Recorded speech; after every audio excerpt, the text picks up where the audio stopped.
आज मोरे लाल भैले घर बन अजोर भैले नैहर सासुर सोर भैले ओ बहिनी सासु जे सुपवा चोराई के थामे लालो लार जइहे हो बहिनी सासु जे सुपवा चोराई के थामे लालो लार जइहे हो।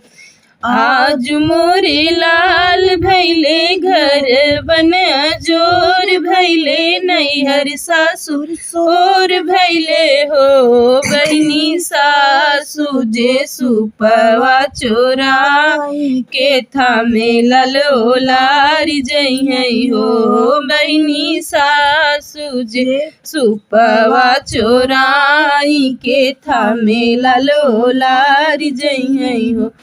भल की हुए सासु सुपवा चोराइली हूँ सुपवा चोराइली हूँ हो सासु नैहरे से सुपवा मंगाऊ होही में लालो लार लेबै हो सासु नैहरे से सुपवा मंगाऊ होही में लालो लार लेबै हो। आज मोरे लाल भैले घर बन अजोर भैले नैहर सासुर सोर भैले हो बहिनी जेठनी जे हसुआ चोराई के था से नरवा काट जइहे हो बहिनी जेठनी जे हसुआ चोराई के था से नरवा काट जइहे हो।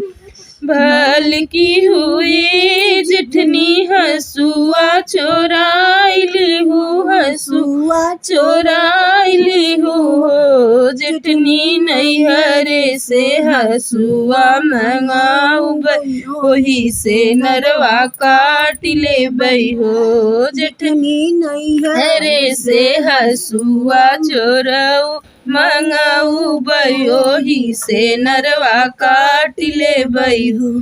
आज मोरे लाल भैले घर बन अजोर भैले नैहर सासुर सोर भैले हो बहिनी ननदी जे कजरा चोराई के था से अखिया रंग जइहे हो बहिनी ननदी कजरा चोराई के था से अखिया रंग जइहे हो।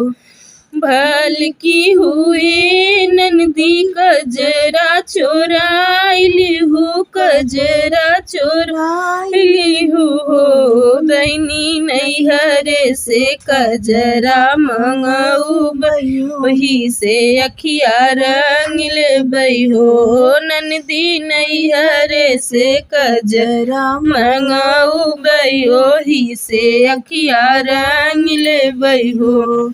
आज मोरे लाल भैले घर बन अजोर भैले घर बन अजोर भैले नैहर सासुर सोर भैले नैहर सासुर सोर भैले हो।